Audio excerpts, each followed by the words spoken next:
Is my We are silent? back. Oh, what? No. Never mind. I blew the opening. I blew the opening. Suck it, internet. This is just no. Can we just stop the show and like go off and do something else? Like I'm pretty sure Bellator is putting on a pretty fun card right now. Isn't the Barn Cat about to be fighting? I think we got a while before the Bard Cat gets going, but yeah, yeah, Okay, no. well, so until then we'll do the show anyway. But Tom, you blew the opening right out of the gate. That's totally unacceptable. You know what? That's what Um, I'm here for. That you guys missed this sort of discord and chaos last week. We That's did. right. Did you make it into the into the super secret underground tournament for Well, Metamoris? it turns out that trying to get gas by threatening to heel hook like gas station attendants doesn't really work and ends up getting you a free ride in a squad car. Oh, life lessons, Tom. Life Yeah, I mean, lessons. who knew? Who knew these things? I mean, someone had to find it out for the rest of us. War Machine. You had an example.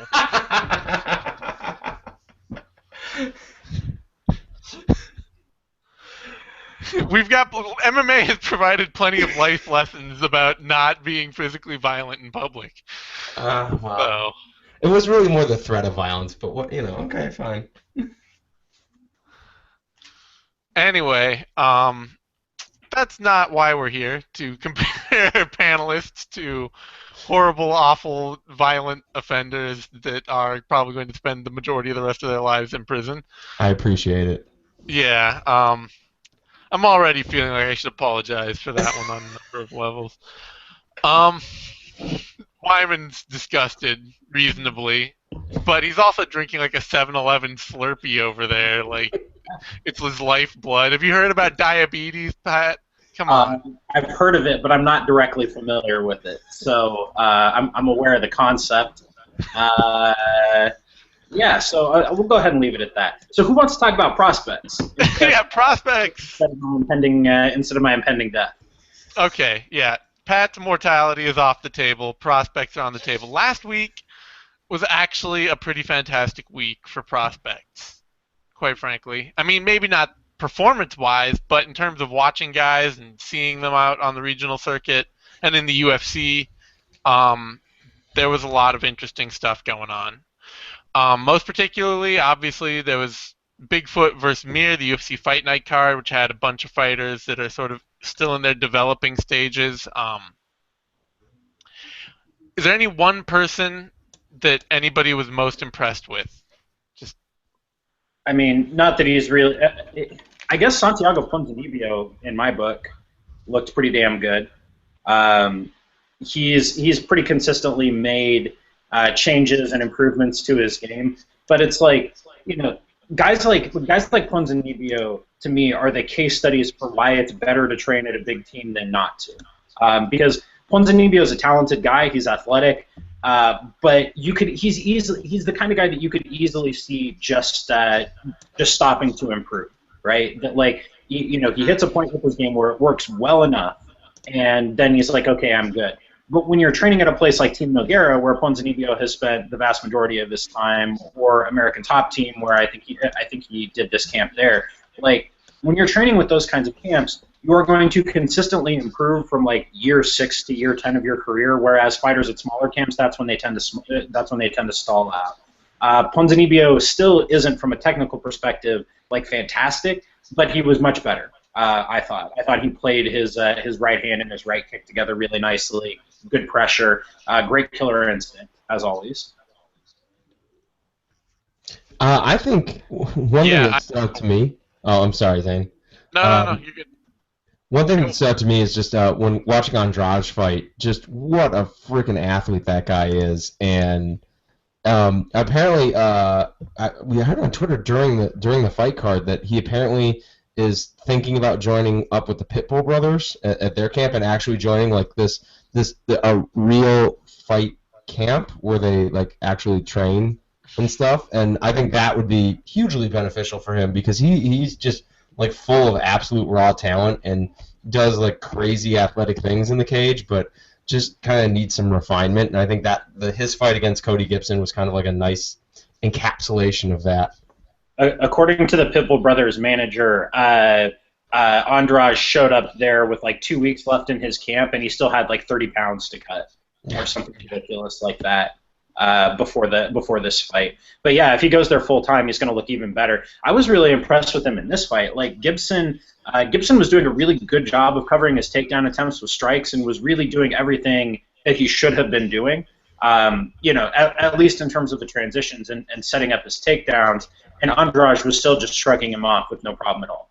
I thought that was really impressive because it's one thing to be able to stuff your opponent's shots when you see them coming and they're not set up or anything like that, but to stuff a guy who knows what he's doing and who's really pretty good at those transitions, that says to me that he really does have talent. He's an awesome athlete. But he's kind of just an athlete at this point. Which doesn't bode real well for him considering he's not exactly super young in the sport. But there's still a lot of potential there for him to get better. He needs to learn to put his punches and kicks together because he kept throwing these single punches and these single kicks like when Gibson was in range. And if he'd just thrown like 2 punches and then a kick as Gibson was sliding back out of range, he would have been chopping him down much, much more efficiently than he actually was. But that's not his game, and he needs to improve that. Yeah, I mean, at the very least, he can be an action fighter in a division that badly needs every bit of entertainment that it can get right now. I mean, bantamweight is just like a dead zone for fun fights still right now, at least to me, So I would really, I think it is one of those things where like he has all the tools to be a fun action fighter no matter what because he's so ridiculously athletic, just elite level. But he's also been training in his backyard his whole career, so his striking may never be able to, like there might be so much retooling that would have to be done to fix his striking that nobody could do that in the amount of time that he could reasonably be competitive at a high level. Mm-hmm. Yeah. But he's a good fighter, you know. I think for me, I mean, I gotta say, and this is kind of once again like that weird pseudo definition of the idea of a prospect being more based on your cage time than your age. It's got to be Frankie Saenz for me, who really just showed beautifully the amount of consistency that he has in his game, and it's that idea of having a game that I don't know. I wish I could find a better way to say this without being so overly wordy about it, but that idea of having a game where everything fits together, where everything works. It's not necessarily that every skill he has is finished. His striking is obviously not like a complete product from range at all. Like he doesn't have much in the way of range striking to speak of, but his striking inside works into his clinch game. His clinch game works into his wrestling game, which works into his takedown game, which works into his top control and grappling and ground and pound game. And that's all like this really consistent net that fits together and makes him a tough fighter. And it could easily, for somebody who's only been competing since late 2000, or since 2010, and even then, like he's only started really consistently competing since 2011. There could still be, this is a guy who could still continue to develop that for the next few years as a top 15 bantamweight. Maybe never like a title contender, but one of those guys who is like gatekeeper to the top 10, or just somebody nobody wants to fight. Yeah, he is really solid, and I think you're absolutely right. His game does play together really, really well.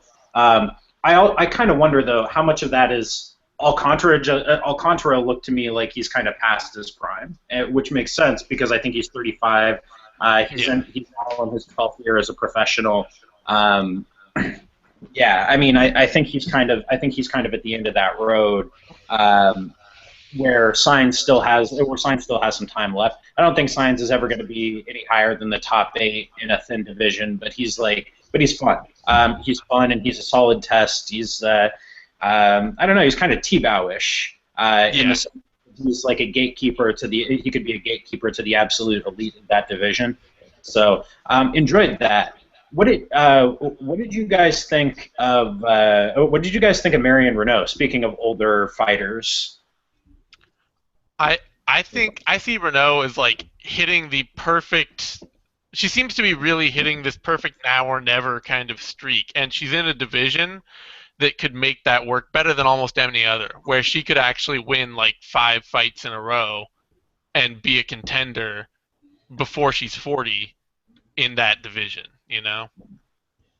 Yeah, she's an absolutely elite athlete, like really, really high level. She's, I mean, tremendous physical tools. She's just put together right. You know, and when you see the way that she moves in the cage, like, and the way, I mean, just like she's one of those athletes where everything makes sense to them, and everything looks like it comes fairly easily, and it flows together really nicely. And she's got a kind of fluidity to her game that usually takes much, much longer than she's actually spent competing to gain. I mean, she's still, like, you could see how raw she is. Like, she really didn't know what to do when Andrade was just on her. And, you know, her striking is kind of rote, and it doesn't have much depth to it. But, like, it works. It works really well. And it works because she hits really hard, and she's got great timing, and she's super fucking fast. Yeah, I think if there's a division for a fighter to kind of be in their late 30s and start coming into their own, I think it's women's bantamweight right now. And, I mean, she just threw up an awesome triangle, a really excellent finishing sequence. She's got a specialized skill set, and she's building on top of that. I mean, that sounds like, and then throw on top of the fact that she's a really outstanding athlete in that division. I think she can put together a really solid career. And again, kind of like what Zane mentioned earlier, the idea that cage time is really more important than age. And in a division as shallow as 135 on the women's side, I think that's extra true. I think this is kind of her arrival on the scene more than kind of like a going to be remembered as her arrival, I should say, more so than a kind of a shocking upset. I thought this card was interesting because of just so many kind of young fighters kind of underperforming as well, or kind of guys who are kind of like heralded. And I was actually kind of wondering with you guys, like, out of all the people who just kind of, you know, shat the bed on that fight night, who kind of concerns you the least? Because I kind of feel like Sean Strickland, for me, was like the least concerning in the sense that I saw there's a really solid fundamental skill set there, and he just needs to continue building on it because he's got a really excellent jab. He just doesn't do anything with it once he gets it established. He didn't like go to that next gear or that next step. And I kind of feel like for him, that's going to be something that can be added on later on. So I kind of came away from that fight. I really thought Ponzinibbio, that was awful, fought really well in that fight and kind of assessed what Strickland was doing and adjusted his game well. But I kind of have a lot of faith in Strickland going forward, kind of seeing his fundamental base. Yeah. I don't know if you guys watch Luke Thomas's Monday Morning Analyst things that he does, but his big thing this week was a lack of head movement, and he used Sean Strickland as an example of a lack of head movement. Now, I like Luke a lot, but Luke is not like a striking expert, and what concerns me with fighters is that they have a second layer of defense beyond just like angles and distance, and Strickland does. Strickland does a really excellent job of parrying strikes, even if he's not moving his head off the center line very much.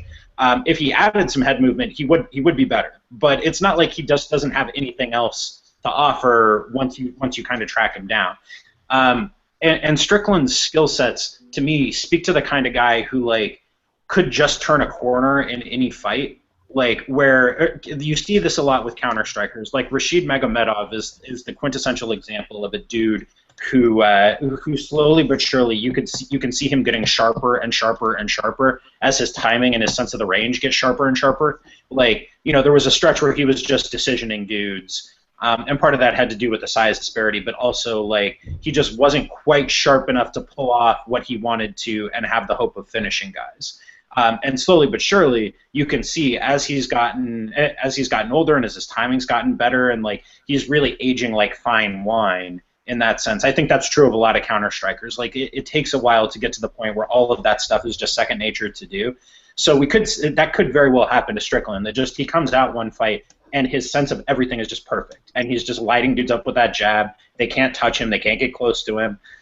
He's very, like, percentage-wise, he's very hard to hit.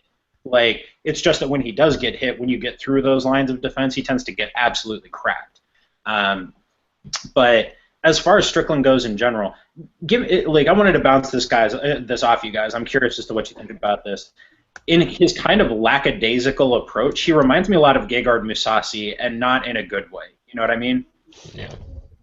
Yeah, I mean, I'm not like, off Strickland is like, oh, he'll never improve or he'll never become a better fighter. I think that, yeah, he certainly can, and there is that chance that he just turns the corner like that.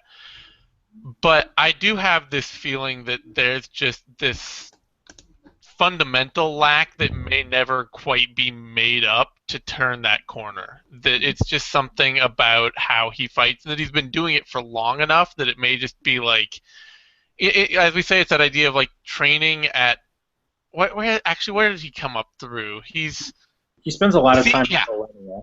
He spends a lot of time where? On Millennia with guys like Lorenz Larkin and Georgie Karakanian and that. Yeah, which, I mean, Millennia, I don't know, like I don't know if he's at the point, like, I don't know that I have a lot of hope for him really developing more. I mean, I think he could, but I think it'll be kind of like either he does or he doesn't, and I don't know that we're going to see that, like, slow progression. It's going to be like, he's either doing this, and if he stays at welterweight, I think losing consistently doing this, or he's going up to middleweight, and he could actually win a few fights this way, or he turns that corner and really puts it together. But I don't know about slow development, just because it seems like there's something, a key piece fundamentally missing that is not necessarily one that's due to a lack of training. Yeah, I mean, I just like his game a lot. I think the building blocks are there. I'm with you in that I don't know if he'll really ever get to that point, but, like, everything is there. He's just got to figure out how to put it all together. And some guys never do, but others do manage to make it all work.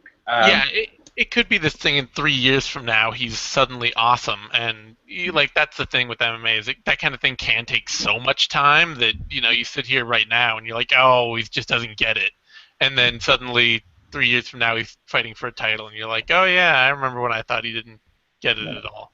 Yeah, look at Michael Johnson, perfect example. But then again, Johnson has had literally I would say almost the best coaching humanly possible over the last few years, and also coaches and training partners with whom he seems to click, on a level just beyond what they're actually doing on the mat. I got the impression talking to him that he and Henry Hooft are like really have a fairly close relationship, and and it helps, you have a close relationship with one of the 2 or 3 best kickboxing coaches in MMA. So there's that. We've got that counterpoint sitting right on the card, but then on the other hand, you've got Gegard Mousasi, who has all the talent in the world and just doesn't look like he's ever going to turn that corner. Then again, Gegard Mousasi hasn't had a bad career, so yeah, that as well. I'd say the fighter that I'm probably least worried about is one that I saw a lot of people writing off, which kind of surprised me, and that was Jessica Andrade. I thought that, that is such a stereotypical too much aggression that you're not checking yet in your career for a young fighter loss, that I can't really see taking anything bad from it, except that she'll probably learn to check that aggression down the road, and that there aren't really that many women in her division that are going to make her pay for it in the short term. Yeah, I mean, especially, it was the quintessential young fighter submission loss. You know? We've talked about this on this show on many different occasions, but, it's not at all, surprising or even particularly worrisome when you have a fighter who's less than 3.5 years into her career, who's 23 years old, who's just now really starting to come into her own, who has a tendency to do some stupid shit and to panic and not know all of the different escapes from a submission or from a position on the ground. Like, you just rely too much on your athleticism to kind of power out of it. And that's exactly what happened here. Like, Andrade is going to be fine. I mean, do you guys think that she's a flyweight, or that she's a strawweight long term, or do you think that she's actually a women's bantamweight? I don't think it. I think at this point in the women's bantamweight division, it doesn't really matter, just because that division. I think that division's so athleticism means so much, and she is a good athlete. It's sort of like Herika Tiburcio beating Michelle Watterson in the atomweight fight, and Tiburcio's like 4'11", and Watterson's like 5'4", and Tiburcio's just like this little monster ball of energy and muscle, and at some point in women's MMA, it just doesn't really matter. Yeah, that's a good point. That's a really good point. Yeah, I would agree. I don't think Andrade is going anywhere as like a top like 135er in terms of like, I mean, we talk about, look at the division. I mean, it's like, oh, she lost a submission. She lost via submission to an older, more experienced grappler, larger grappler. Oh, well, she's clearly done as a top 135er because there's so many of them to push her out of like that elite status. She's going to be fine, and as you guys point out, I mean, we talk about the submission losses for young fighters so frequently, and I like kind of a crossover for like the sport grappling side of things.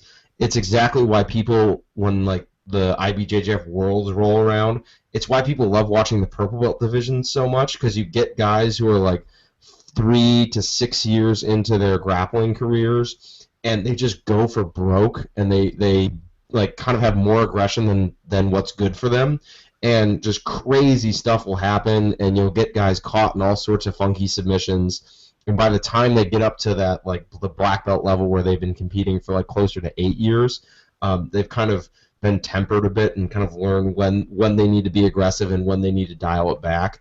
And we just don't have skill divisions in MMA. So you see this play out in professional MMA.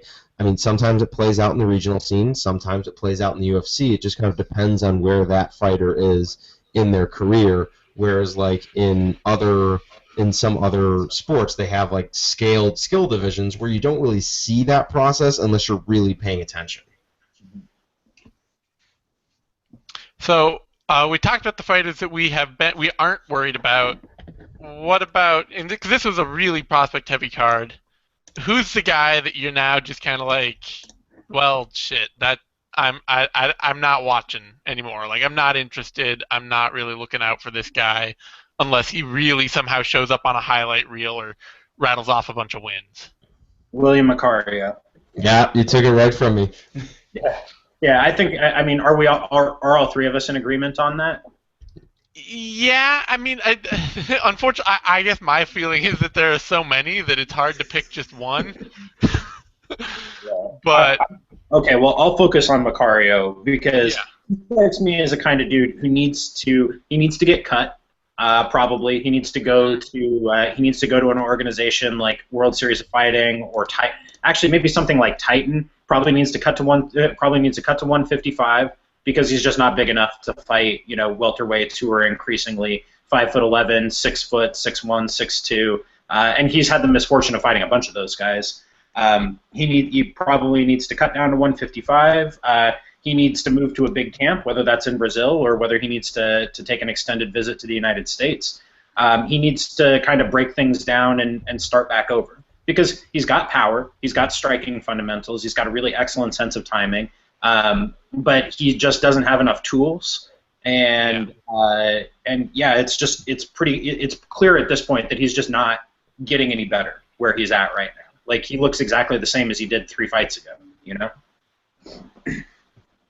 Yeah, I think the other fighter that really struck me hard was Thiago Trator, and most specifically because he got beat bad at his own game.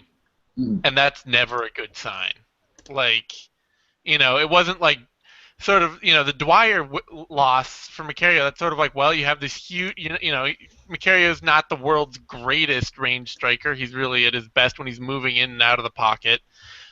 And then you have this huge guy who dives in with a huge punch over his guard from range and knocks him out, and that sucks. And yeah, it really does paint the problem that Macario is wholly boxing dependent and kind of easy to figure out once you realize it's like, oh, well, he's going to box me in and out, and I can time him. But Trattor, he hooked up with De La Torre in the clinch, which is really where he's at his best, and De La Torre just kind of shucked him and knocked him out, and that's not good, because that makes me think that a lot of other featherweights could do exactly that. In Trattor's case, it's also really bad that he got stung in exactly the situation that got him knocked out, because it was like a left hook counter to a low kick, right? He got stung repeatedly on throwing shitty low kicks with no setup and not pulling his head offline, nothing. Like, this is my biggest pet peeve about low kicking in MMA, because everybody now knows how to throw low kicks. Everybody knows how to do this. It's part of the basic skill repertoire for every MMA fighter. But this drives me nuts. And you see guys at the highest levels doing this too. Like Dustin Poirier is just notoriously shitty with this. Like, standing straight up, you drop your hands when you throw the kick, and you don't put your head offline. You don't do anything to set it up, and then you get countered right in the pocket. Like, it just sucks, and it's shitty technique, and you see it all the time in MMA.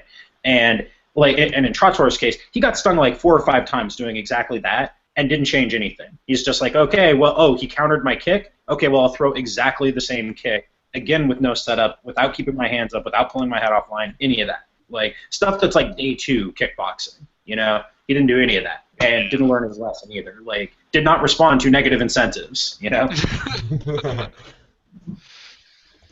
Yeah, that's definitely what I think that hits the notes of what really stood out for the young fighters on that card, or the young in their career. Now, Tom, because we don't have a lot of guys to talk about on this UFC card, and we'll talk about a few on some of the other cards in a minute as well. But one of the big stories from last week was the PED announcement that the UFC came up with for their new policy of testing and drug testing. And I know Tom wanted to talk about the potential impact we could see that have on young fighters coming into the UFC. Yeah. It's going to be interesting to see if the UFC does follow through on everything that they promised in terms of PED regulation. I very much doubt that the regional scene is going to follow suit on a global level. We're going to see, most likely, we're going to continue to see rampant PED use in the regionals. And a lot of people are talking about the fact that, we might lose a lot of stars, especially the aging stars, to long suspensions and PED tests. It's just as likely the UFC is going to have a hard time finding clean young fighters coming up, because, I think we can all agree that there are certain scenes where PED use is pretty darn rampant, and it's not even that well hidden when you see some of the body types stepping into the cage. The biggest elephant in the room would probably be the Brazilian scene. We've talked about the Brazilian scene and the Eastern European scenes before as being areas where we see a lot of freakish body types that just look genetically totally unreal. Like, they're sort of, it's where they get Kentucky Fried Chicken, essentially. Like KSW is just KSW. I actually think, after watching that KSW show last weekend and looking at some other Polish fighters competing elsewhere, I honestly think the Polish and Eastern European scene might be the worst. I think it's even worse than Brazil. Just because there's such a long history of stigma-free steroid use in Eastern Europe and state-run steroid use there, that and going back 50 or 60 years, so the infrastructure is in place for it all.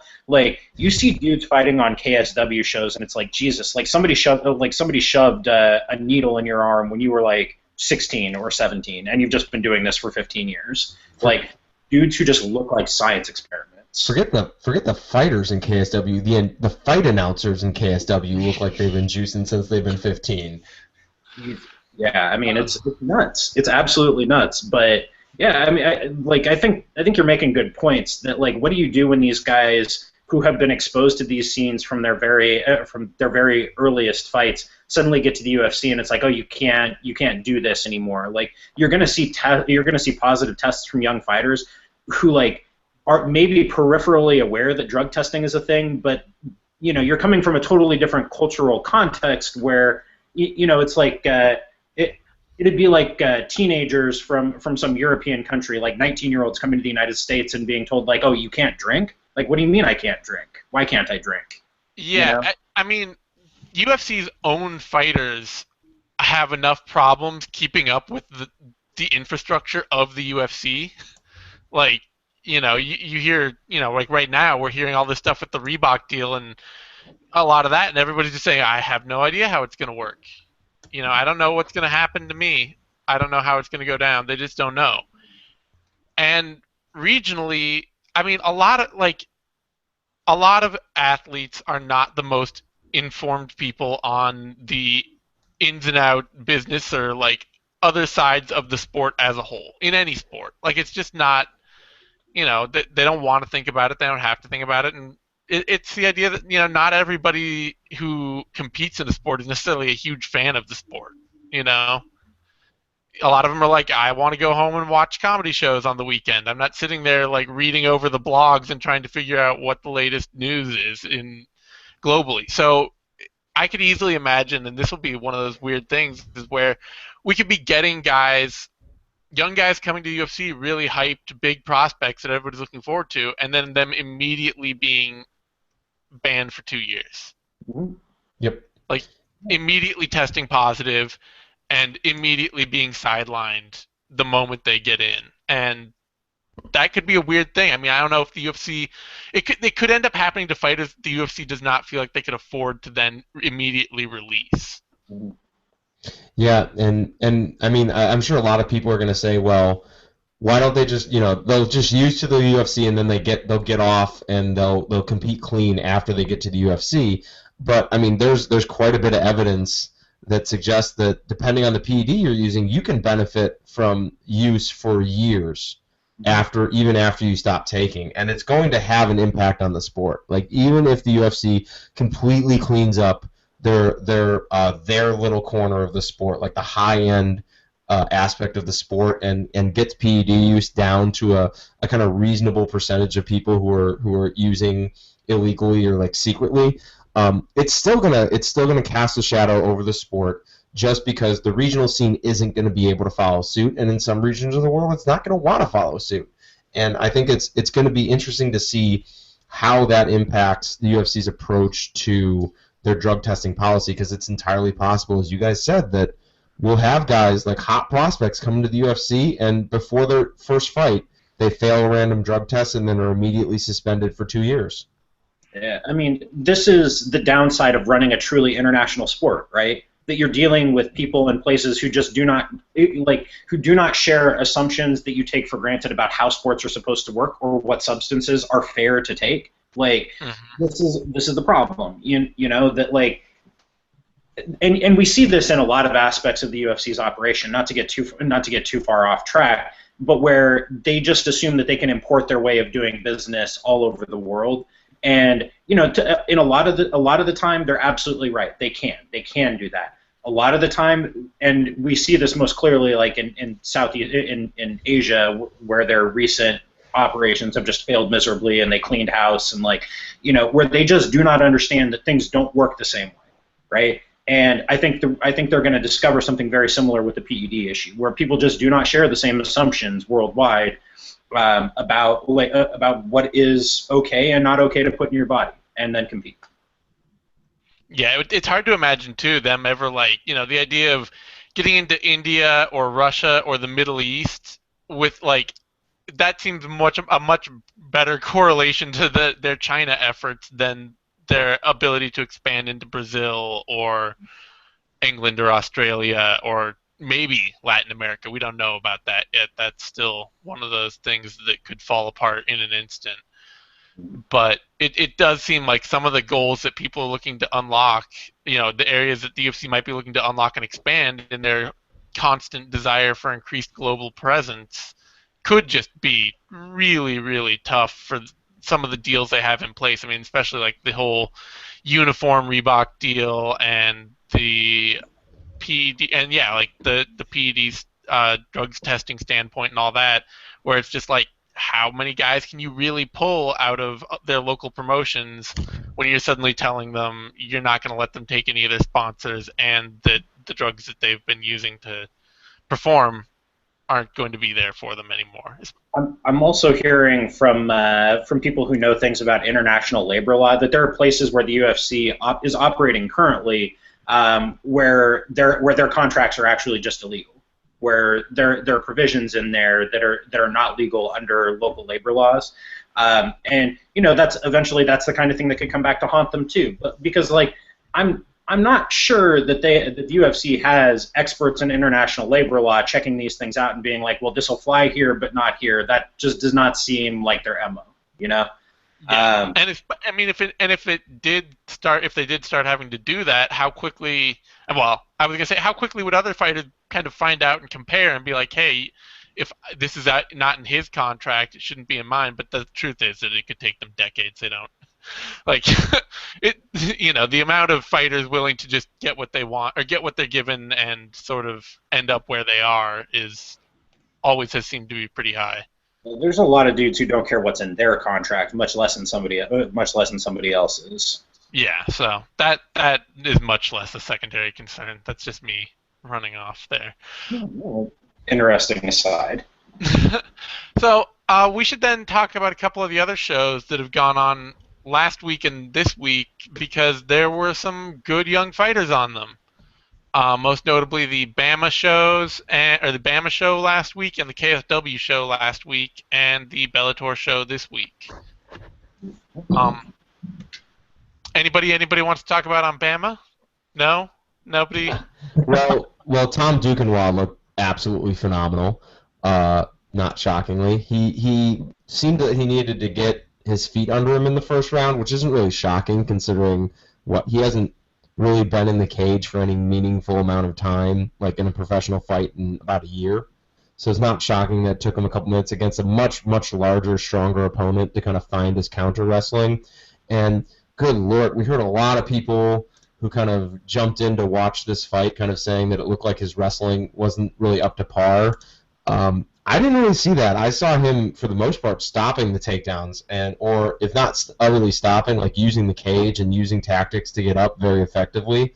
Later in the fight, he was timing the guy's takedowns perfectly with he hit a really nice lateral drop at one point.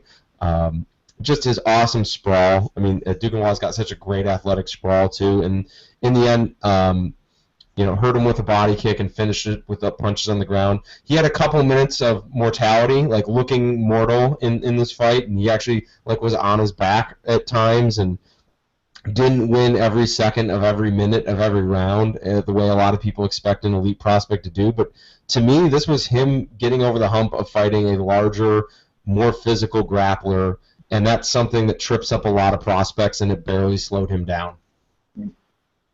Yeah, I mean, I don't think that Klaschek, the guy that he was fighting, I don't think that he was getting much respect going into the fight because nobody really knew who he was. But Klaschek is a big, strong, pretty good wrestler, all things considered.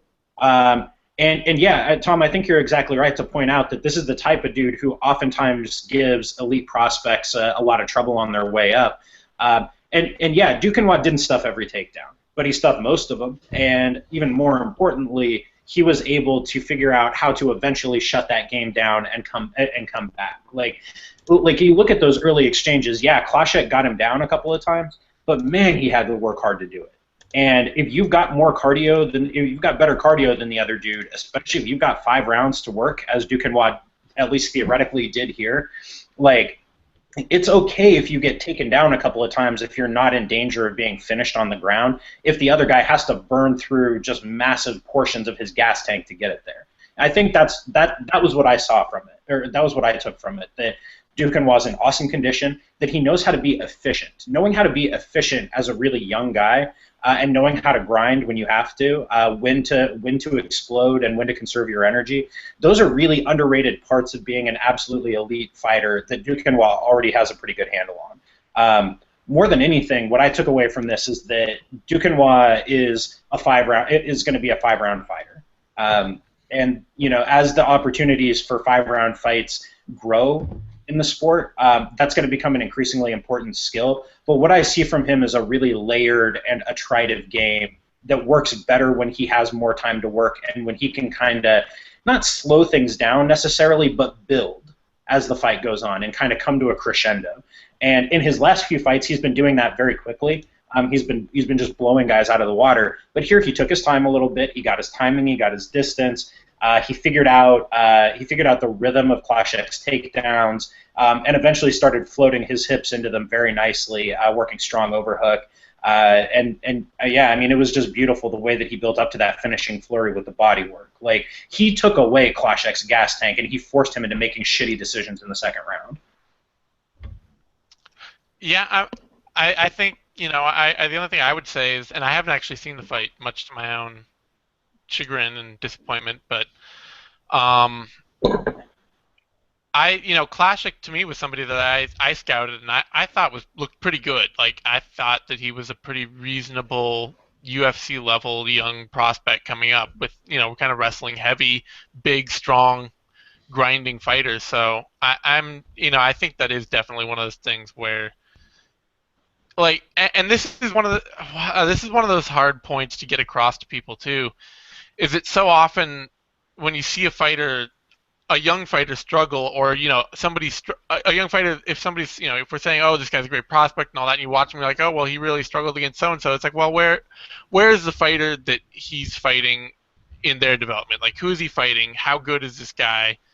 One of the big points I came across with, I remember, was people were saying, like, oh, why didn't we think higher of Abdulkarim Edilov when he beat Yuri Prochazka at light heavyweight? And we thought, we ranked him above Prochazka, but we were like, oh, Prochazka is going to be a pretty great talent. Edilov's this guy. And it's just like, well, Edilov had been fighting for a lot longer than Prochazka when they fought and just mowed right through him. And so to say, oh, this guy's not a prospect because he lost to this guy, or, this fight didn't look that great. That's not kind of necessarily what it's all about, especially if you're talking about athleticism and the potential for an athlete to improve technically. Like, you're really not necessarily talking about how much do they wow me in this one fight. Yeah, I think that's a really good point. We need to take a more processual view of these things, and prospects are. You've really got to wonder about stuff like that. Like the Amir Khani Duquesnoy fight is a really good example. To stick with that example, like, Amir Khani had been fighting for longer. He's bigger. He's stronger. He was older. Further into his physical development, I think Duquesnoy was 19 or 20 at the time. Like, these things matter. These things really matter. Like, Arnold Allen too is another good example of a guy like this, who's rebounded from an early loss to become a pretty solid, top-notch prospect. Like, these things matter. Timing matters, and I'm really impressed by Duquesnoy. But question for you guys: do you think he needs to drop to 135? Probably, just based on how I think he either does or potentially needs to add a little bit more muscle to his frame. But I think he could do all right at featherweight. I mean, obviously, I think he could do very well at featherweight, but I think he might be better served. I don't think he cuts much weight. I think that's, if I recall correctly, he doesn't cut much in the way of weight, and pretty much when you get to North American MMA, you have to really step up your weight cutting game. That's a pretty constant factor for international prospects coming into the UFC, is that at some point they usually find out they really need to step up their weight cuts. I haven't seen the most recent fight, so I haven't seen how much bigger Klashek looked than him. That would kind of, in the past, he's generally looked competitive and physically strong and dominant, so I don't know about that, but I would say, if nothing else, if he can cut to 135, he should, just because that division is so thin. And, like, the path to getting into the elite in that division, as we've just seen with Frankie Saenz and Joe Soto, lies in even fighting and losing to one top-ranked fighter. Like, the path to being a top-ranked bantamweight is so short. So. Yeah, I mean, I think Dukenwall will eventually end up back at 145, but I think at least for the time being, he's a bantamweight. He cannot be any bigger than 150 or 155 pounds. Like, he's just not a big dude at all. But then again, he's only 21 or 22. Like, as time goes on, he will put on muscle. That's going to be the way that it goes. But like you could see, Klaschek is like a solid featherweight. But he is not as big as the kind of guys that Dukenwall would be fighting in the UFC. Like, Klaschek was thick, but like, stand Klaschek next to Mirsad Bektic, and I bet Bektic is 10 pounds heavier than Klaschek is, you know? So you put him next to a dude like that who actually has an even better idea of what he's doing in terms of wrestling and top control grappling, and I think we could see Dukenwall just get ground out for 2 of 3 rounds. At bantamweight, I think there's a lot less chance of that happening. But even so, like, I bet Aljamain Sterling is substantially bigger than Dukenwall is. I bet Tomas Almeida is bigger than he is.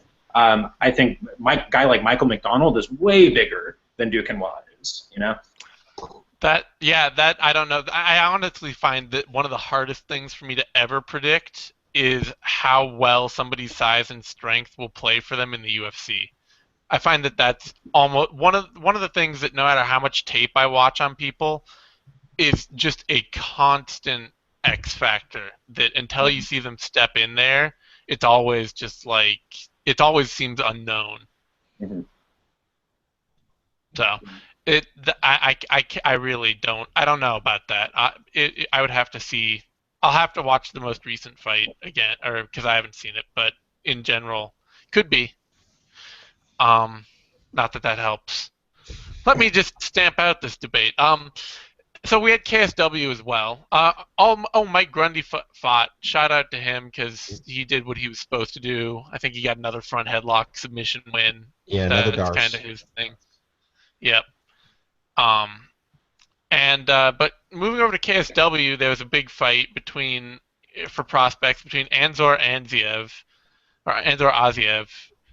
and who did he fight? Brazilian. Herbst. Yeah.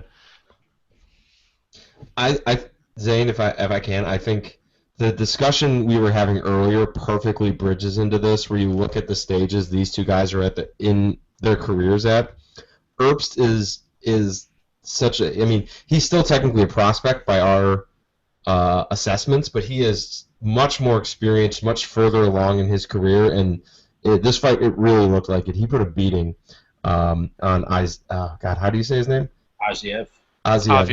He put an absolute beating on Aziev and then finished him. I expected Herbst to win by submission in this just because Aziev is so wild aggressive on the ground that I expected Herbst, who's a really excellent guard player and really good grappler, to get the win here.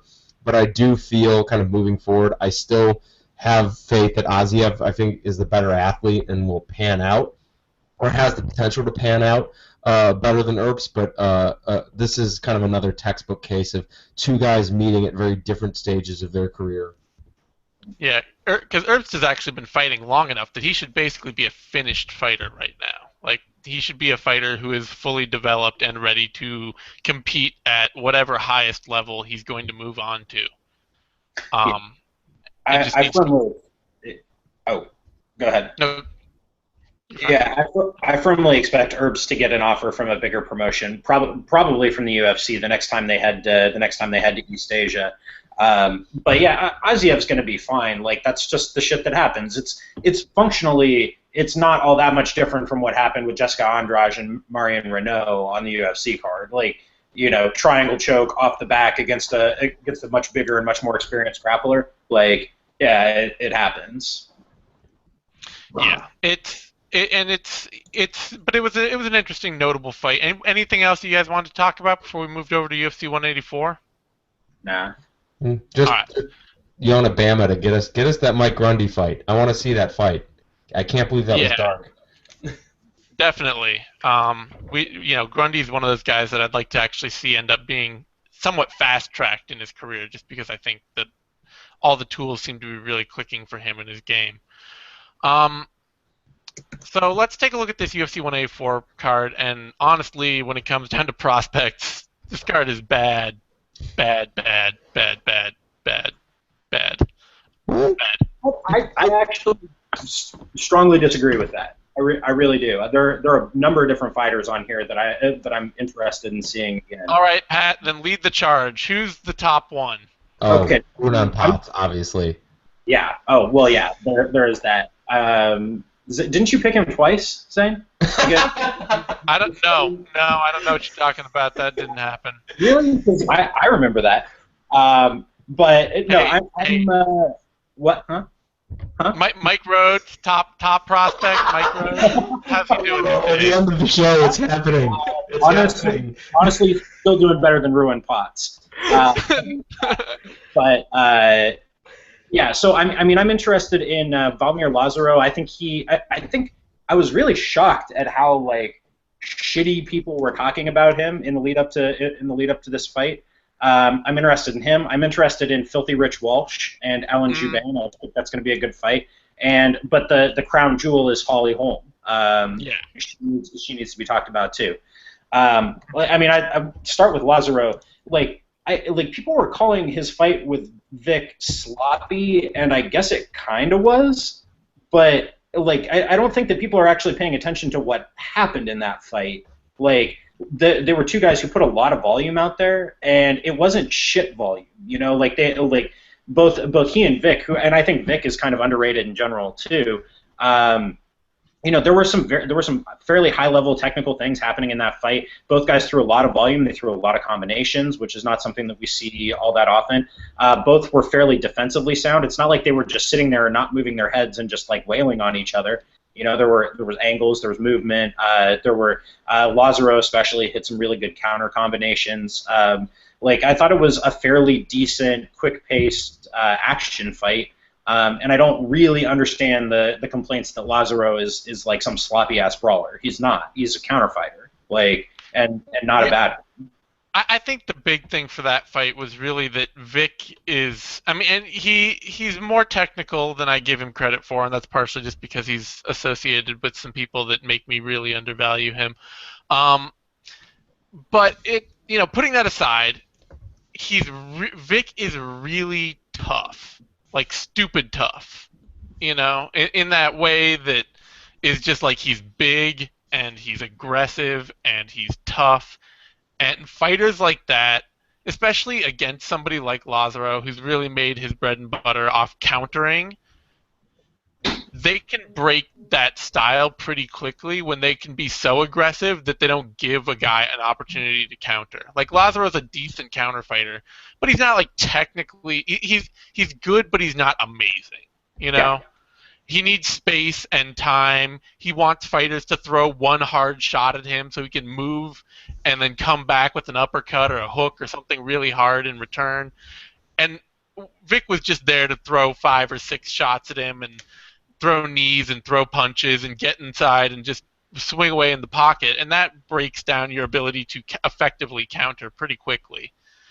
I don't know that Kraus can quite do that. So, yeah, I do hope for a much better performance out of Lazaro for this fight.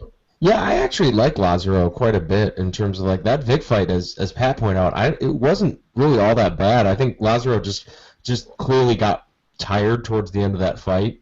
I think that fight took more out of him than he was expecting it to. I'm not sure if he was ready for the pace of James Vick in that fight. Like Vic did not let him rest in the first 2 rounds, and I think kind of ran him ragged.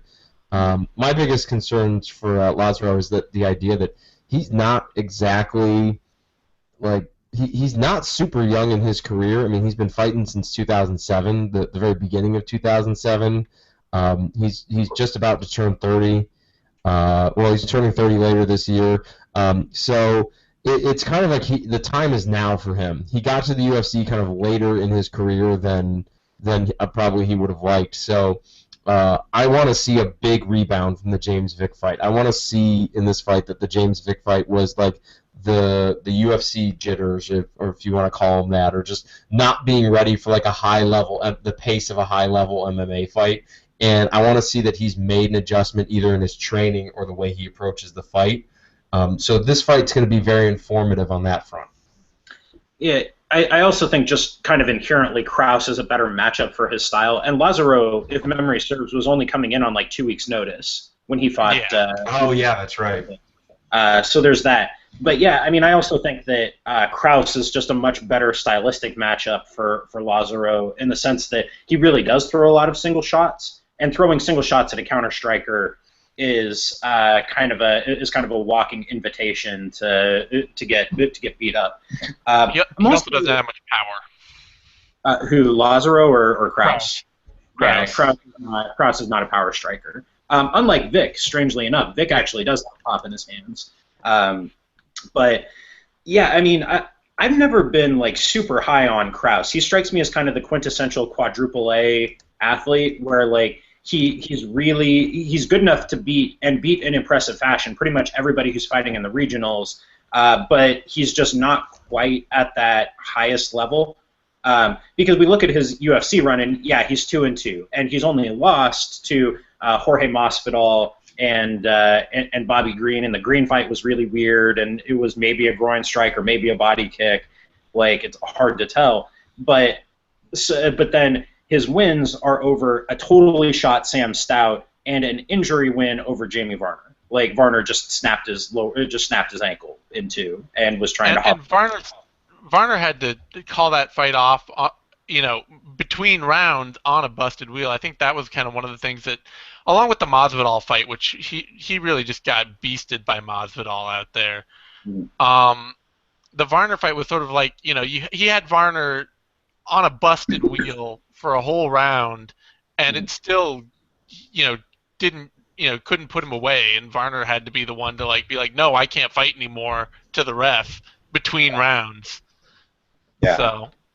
Yeah, I mean, I'm just not super high on James Vick, or on Kraus. I was surprised that so many people seem to just be like, oh well, Lazaro is sloppy and Vick's a better fighter. Like it really kind of struck me. And there's also, if you're looking for a pattern with Nova União guys, a lot of the time it does take them until they're later in their careers for everything to come together. Like look at Hakran Diaz. Who was a very highly touted prospect and did not look great in his first couple of UFC fights and has just recently put it together. So there's that. There's a precedent there if you're looking for it. But next fighter. Oh, sorry. No, I'm good. Oh, I was gonna say, and Lazaro also hasn't been fighting consistently until he didn't start fighting consistently until 2010. And I do think that sometimes can play into that whole idea of the 9-year thing, is that it's not necessarily since the first time you fight, but since the first time when you really actually start going and fighting consistently and getting into the gym regularly and all that. I mean, if he was just taking fights here and there in the midst of a Muay Thai career or something like that, I don't know how much that's really going to impact his MMA career. Yeah. I mean, and he's also like all the Nova União guys, he's actually a really good wrestler. Like, I think I only saw him got taken down in his regional fights maybe once, and Vic tried a bunch of times to get him down and couldn't get him down. He's really a pretty good wrestler too. So there's that. If you're in case you're interested, but I think Lazaro is being kind of underrated, and I think people are reading too much into a short notice debut in which he actually looked pretty solid against a tough stylistic matchup for him. So I don't know. I wanted to put some emphasis on him and be like, yeah, let's slow our collective roll here. Indeed. But next guy I was kind of hoping to talk about, Filthy Rich Walsh. I feel like I'm the only one on the Filthy Rich Walsh train here. I picked him, especially after talking to you via Twitter, to kind of reaffirm my own stance, which is all partially for me, as I feel like I'm the only person who's not on the Alan Jouban train. We are both on the not Alan Jouban train. Yeah, like I don't. He just Jouban sort of like, to me, kind of a lot like James Krause, strikes me as a guy who has. Like, he's fast. I think that is one thing, is that he's a pretty fast athlete in a way that gives a lot of people an idea that he's a really excellent athlete. But he's not, like, this really dangerous threat that I see regularly. I mean, I don't know. I feel like his win over Bashinsky got him a lot of noticed that I don't know would otherwise be there, and a lot of his other sort of like knockouts or TKOs have come, when he's fought notable opposition like Chris Spang and um, Seth. Well, no, Chris Spang mostly. It's come later in fights, and so I think it's really more like his conditioning and his ability to outlast opponents has served him well, and it almost served him well against Warley Alves. Mhm. But I don't know that I think Walsh is a really bad matchup for him because he loves to come forward and he's just going to walk right into, I think, a more powerful striker in Walsh. Yeah, like Jobin's game, and this has been true even going back to the very beginning of his career. I remember watching him in a fight. I can't even remember what the promotion was. I think it was on Access. It was on what was then HDNet. But he was fighting in a fight, 3-minute rounds, and even there he was taking a lot of shots. Like, he's basically a brawler. And he's not a bad one. He's got pop in his hands. He's, like you point out, he's pretty quick. He's got pop. He's got pop in his shots. He's not. It's not like he's untechnical. He throws a really wicked left kick at all levels. He's got a nice straight left, nice right hook, like all of that. But he's not good defensively. And when you start hitting him, his tendency is to dive into the clinch, and he's a pretty good clinch fighter. That's like his safety blanket, right? So you start tagging him, and he walks into the clinch where he can work his knees and he can work elbows and all of that good stuff. The problem in this matchup is that Walsh is a really good clinch fighter, and Walsh kind of represents this I would call it an emerging archetype of fighters who are coming into the sport now, of like big, strong, physical Australian dudes who have a judo background, and there are a lot of people who do judo in Australia, and then a lot of the time what they do is they go and take trips to Thailand. So they build on this judo base with like really strong knees and elbows and control in the clinch, and it all comes together into this really powerful inside game. And I think Walsh is a really good example of this. Everything kind of works together there. He's also very physical. He's very he's really athletic. He's pretty quick. Not a bad pressure fighter. I just like Walsh quite a bit. I think he's another one of these guys who gets like dropped under the who the fuck is this guy kind of heading by more experienced fans and media. And there's actually something there if you look. Like I thought his fight with Kunimoto was the robbery of the year. Like even more than Pearson Sanchez. It was pretty bad. So finally, then we should talk about Holly Holm, because I know you got to get out of here before long, and we wanted to get to Holm.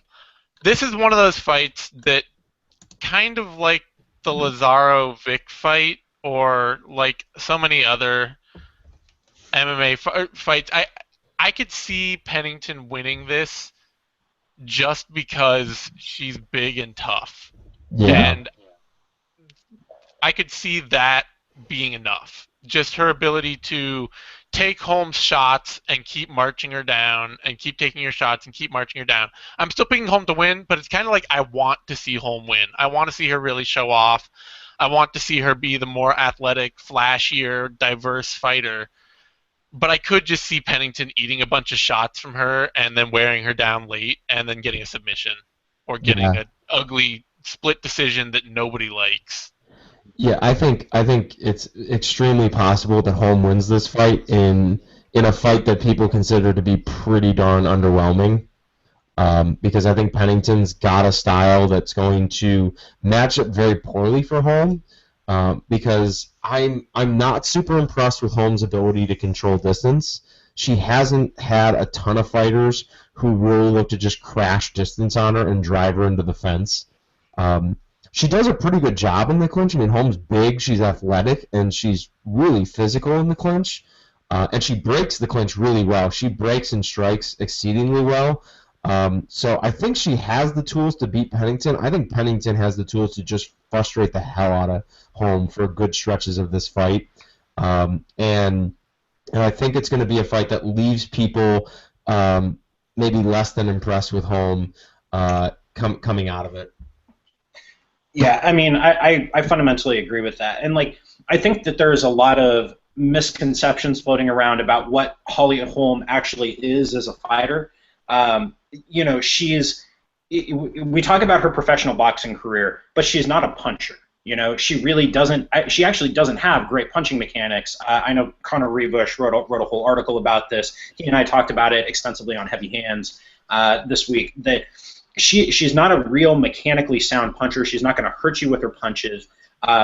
She's actually more dangerous as a finisher in MMA, where she can string together that classic southpaw, straight left high kick, left middle kick, and like stepping left knee sequence. It's a sequence that Conor McGregor uses. I mean, it's the quintessential Conor McGregor sequence too, for that matter. But so Holm plays those things together really well. But because of the way that she punches, where she has to throw all of her weight forward because she doesn't really get like good mechanics into it.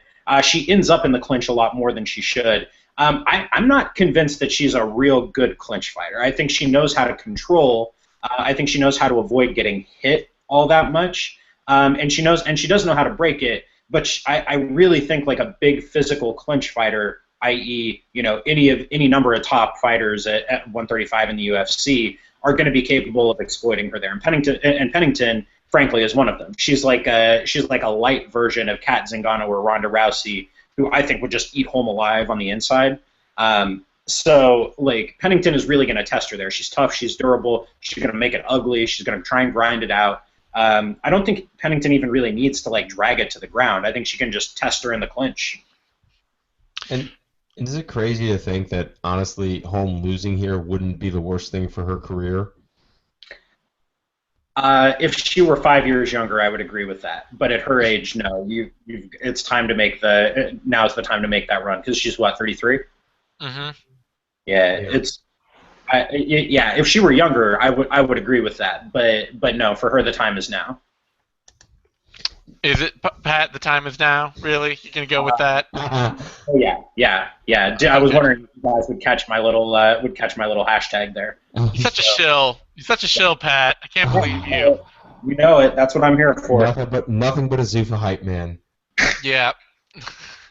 But I think the kind of the groundswell behind Holm kind of brings up an interesting concept in MMA, at least for me, in the idea that the way a lot of people assess prospects, a lot of times, especially in the division with a dominant champion or a champion that's not particularly well liked, is that they kind of compare them to the champion, and they kind of like look for stylistic matchups for the champion, and then wishful thinking kind of comes into it. And you get these things like Sarah McMahon, like, oh, she's the girl to beat Ronda Rousey, and she gets rushed to face Ronda, and now we're kind of finding out that, wow, like, Sarah's still really early in her career and still has some things to figure out. Yeah, I agree with that. And I'm not as down on the idea that Holm doesn't have time to develop, but I think the big thing for her, and the way that I think it does play into that idea with women's bantamweight, is that they are so challenger hungry right now that career-wise, there's a lot of money on the table for women that are winning right now, and that's really the problem with the time for development. I do think that Holm could have, easily have 5 more years to develop as a fighter, but she may not have 5 more years to earn, $500,000 in a single title bout as a fighter. Like, that opportunity against Rousey may not be there forever, just because Rousey may not be there forever. And right now is the time when suddenly, they're paying Kat Zingano 100 and 100 to face Rousey as a challenger. Yeah, well, and honestly, in Holm's case, I'm not sure how long she's going to hold up physically. And Greg Jackson admitted as much when I interviewed him a couple of weeks ago, and I kind of framed the question in such a way that this was a given, but he didn't deny it. That how do you train an older fighter who's got a lot of wear and tear? Like Holm took a lot of shots when she was boxing. She was not a defensively slick fighter in boxing. She's not terribly defensively slick in MMA. She doesn't move her head. She doesn't really parry. It's basically all angles and distance. So if nothing else, there's a time limit probably on her chin and how long she can take and how long she can continue to absorb shots. But also just like, it's hard to stay healthy and in the gym and fighting.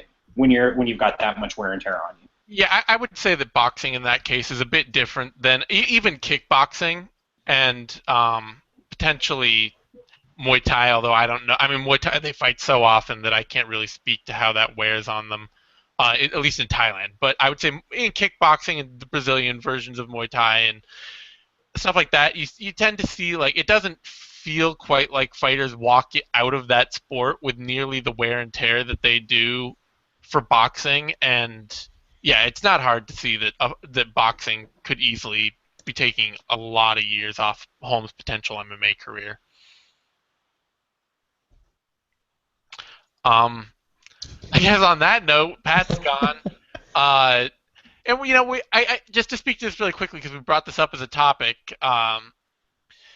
That we've seen this a few other times with other challengers where people do only compare their careers in terms of like, well, could they beat the champion when the champion was there in front of them? Is that I guess he did. Hopefully he doesn't do anything weird with it.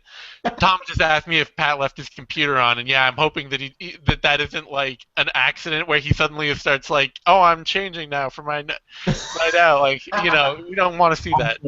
I actually am changing it, but then I get to shut it off. But on that note, take it easy, guys. Okay, so. I know he's running out for a seminar. Yeah. Yeah. Do you kind of hope it's like that episode? I forget what. I think it was GSP was coaching Tough, and they brought in that like French savant fighter, and he just rolled into the gym, just drunk off his ass, and just beat the crap out of everybody. I have only the vaguest recollections of that. What was that from? That was from The Ultimate Fighter. It was like when GSP was the coach, and okay. Yeah, I don't know. I do not remember that at all. So. Yeah. I just kind of hope it's just that John Wayne Parr just kind of rolls in and just beats the tar out of everybody. Well, yeah, he's John Wayne Parr. That makes perfect sense. That's how he enters a gym, right? He just starts kneeing people. Exactly. But yeah, I think we see this all like maybe in the heavyweight division. I think maybe Stipe Miocic has been under this cloud just a little, even personally for my own bias, where I'm like, yeah, I'm not that excited about a guy that I don't think can beat Cain Velasquez. And it's like, well, is that really like the standard that I need to set for him? I think it's okay to be excited for fighters outside of their potential to dethrone the champ or hold the belt. There's only, 0.1% of all fighters in MMA are ever going to hold a title, like hold the UFC title, on that scale. I think you made an abundantly fair point, too, that when I came at this question, I kind of only came at it from, like, a developmental point, but, like, from a business point of view, like, it totally makes sense for Holly Holm to just get that title fight as soon as possible and get that giant payday because of her age. I mean, she might never be a champion, so you might as well get paid doing this and set yourself up for the rest of your life or for the foreseeable future, doing your job. Yeah. Definitely. I mean, that's one of the most overlooked things, I think, for people when they look at fighters and the moves they make and some of the criticism they put on them. I mean, like Tim Sylvia seems to have suffered from this more than any other fighter in public perception, where it was sort of like, oh yeah, heavyweight champ got cut from the UFC, and what a joke that is, and all that. And then he made like $1 million fighting for Affliction. Like, how smart a move was that? And he went and invested it, apparently. And, like, that's why he's, not doing terribly. He still wants to fight because he wants to fight until he retired recently on some other less than glowing terms. But, sometimes the big moves that we criticize fighters for making, and I still say this for Ben Askren, too, are, like, the really smart moves they've made with their career. I think that sometimes there are smarter things to do than take the road that fans think is obvious. Yeah, and I think it's one of those things that we need to remember that, I mean, the majority of fighters view it as a job, and if we get two contracts put in front of us and one of them is for like a more prestigious company but is for less money, you're more than likely going to take the bigger payday. even though it's for like a smaller company or something that's not necessarily going to lead you on like a certain career path. And there are plenty of fighters who view this business that way, where it's I'm in it to make a living. I'm not in it to get a particular a particular belt with a certain three letters on them put around my waist. Well, I mean, you think about like, say, you fight 3 times a year for the UFC or for Bellator, and if you're not like one of the big feature attractions who's going to be trotted out to all sorts of various events, like maybe total you spend a month out of the year directly like in association with the company that you're working under for your 3 fights. Like you have some fight week events and all that, and so you could be like you're flying out for a week here and a week there and all that, and maybe it's like a month or 2 months total out of the year. Like how heavily does that really then become your identity of like, oh, I'm a fighter for this promotion or that promotion, rather than, well, they're paying me more and this is a lot much better opportunity than being there. Yeah.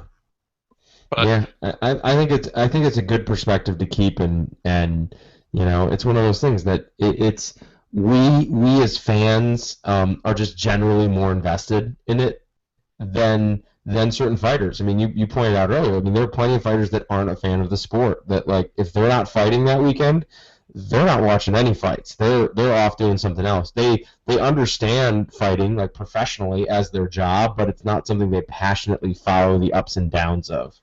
yeah, and at that point, you know, if you're looking at that via the idea of what a prospect is, it's not necessarily, what's best for the fighter isn't always best for the fan. And sometimes comparing fighters on the rise to like the champion or the top 5 or something like that kind of misses out on like this person can still be fun to watch. You don't necessarily have to hold them up to this idea that they need to be your next sports idol in the making. Hmm. Just to wrap that up into something slightly cohesive before we sign out. But on that note, I think I'm going to cut the cord on this one because I have nowhere else to go.